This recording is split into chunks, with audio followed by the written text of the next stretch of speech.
నమస్కారం. నా పేరు doctor G Venkateswarlu, G V Sriraksha hospital Khammam. నేను క్రిటికల్ కేర్ మరియు lifestyle medicine physician, Harvard medical school Boston యూఎస్ఏలో ట్రైనింగ్ అయ్యాను. ఈరోజు మనం అందరు ప్రతిరోజు ఎదుర్కొనే ఒక సమస్య అన్నమాట, బెల్చింగ్స్, త్రేన్పులు. దీని గురించి తెలుసుకుందాం. బెల్చింగ్స్, త్రేన్పులు అంటారు తెలుగులో. బెల్చింగ్స్ అంటే ఏంటంటే బర్పింగ్ అని కూడా అంటారు అనమాట. ఇవి యూజువల్గా వచ్చాయి అన్నమాట. బట్ ఎక్కువగా ఎక్సెసివ్గా వచ్చినప్పుడు డెఫినెట్గా అవి చాలా ఇబ్బందికరంగా ఉంటాయి. అంటే అసలు ఎందుకు బెల్చింగ్స్ వస్తాయి అని అంటే, belching is nothing but air అనమాట. ఒక స్టమక్లో నుంచి వచ్చే ఎయిర్ పైనుంచి వచ్చేది ఆ బెల్చింగ్ రూపంలో వస్తుంది, త్రేన్పుల్లాగా. ఇవి ఎందుకు వస్తుంది అంటే, మనం ఎక్కువ ఎయిర్ లోపలికి పీల్చుకుంటే ఆ ఎయిర్ స్టమక్లో నుంచి బయటకు వచ్చింది. ఇది ఒకటి మొట్టమొదటిది. కొన్ని సందర్భాల్లో మనం తినే ఫుడ్స్ లోపల స్టమక్లో ఎయిర్ ఎక్కువగా రిలీజ్ చేయటం వలన, అంటే స్పైసీ ఫుడ్స్ కానీ ఇట్లాంటి వాటి వల్ల కానీ బెల్చింగ్స్ వచ్చే అవకాశం ఉంటుంది. అలాగే ఇవన్నీ జనరల్గా వచ్చాయి, అంటే మనం లైఫ్ స్టైల్ మార్చుకుంటే ఇవన్నీ తగ్గుతాయి. కానీ కొన్ని మెడికల్ కండిషన్స్లో కూడా ఈ బెల్చింగ్స్ వస్తాయి. ముందుగా అసలు ఎందుకు వస్తుంది, ఎలా మనం వాటిని నివారించవచ్చు కలిపి తెలుసుకుందాం. ఎయిర్ ఎక్కువగా స్వాలో చేస్తే ఆ ఎయిర్ స్టమక్లో ఉన్న ఎయిర్ మళ్ళా బ్యాక్ వస్తుంది. అంటే ఎయిర్ ఎక్కువగా స్వాలో చేసే సందర్భాలు ఏమిటి అని అంటే, ఎక్కువగా మాట్లాడేవాళ్ళు ఎయిర్ పీల్చుకునే అవకాశం కూడా మాటల సందర్భంలో ఉండే అవకాశం ఎక్కువగా ఉంటుంది.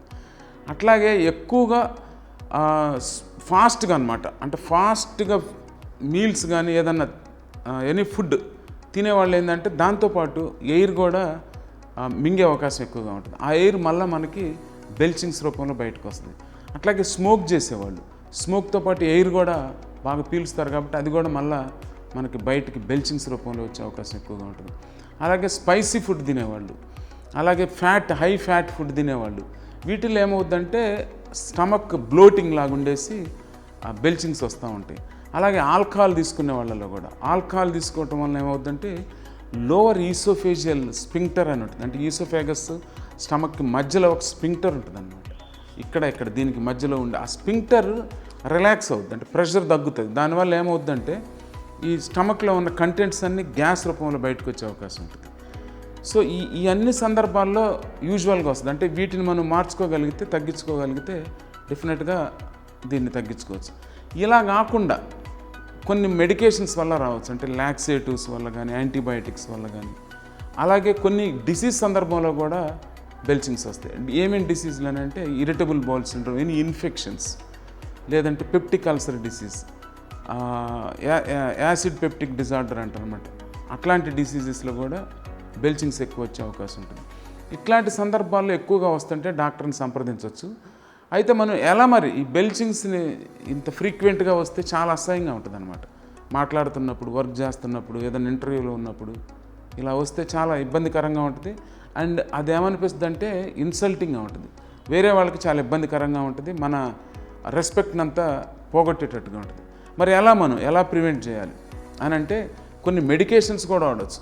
అంటే సైమెథకోన్ అని ఇట్లాంటి మెడికేషన్స్ కొన్ని వేసుకుంటే ఆ గ్యాస్ని అబ్జార్బ్ చేస్తుంది.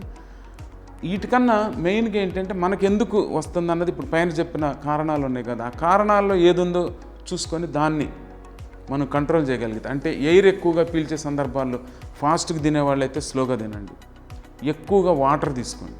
ఎందుకంటే వాటర్ ఎక్కువ తీసుకుంటే ఏమవుతుందంటే డైజెషన్ ఎక్కువగా అయిపోద్ది. ఎందుకంటే డైజెషన్కి వాటర్ అవసరం కాబట్టి.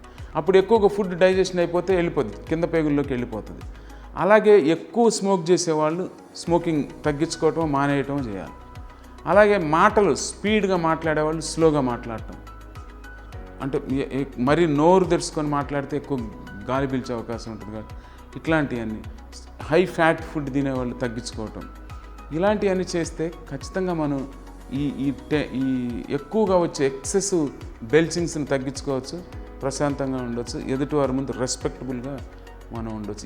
ఈ కారణాలు మ్యాక్సిమం 99% ఇవే కారణాలు ఉంటాయి కాబట్టి ఈ లైఫ్ స్టైల్ మనం మోడిఫై చేసుకుంటే ఖచ్చితంగా బెల్చింగ్స్ని తగ్గించుకోవచ్చు. అప్పటికే తగ్గకపోతే అప్పుడు go to near your doctor and consulting, తను ఏమైనా మెడికేషన్ చెప్పొచ్చు, మిగతా ఇన్వెస్టిగేషన్స్ చేసి. మీకు ఇందులో ఏమైనా ఇంకా సమాచారం కావాల్సి ఉంటే మమ్మల్ని సంప్రదించగలరు. అలాగే మరింత సమాచారం, మరిన్ని వీడియోల కోసం మా యూట్యూబ్ ఛానల్ని సబ్స్క్రైబ్ చేయండి. నమస్కారం.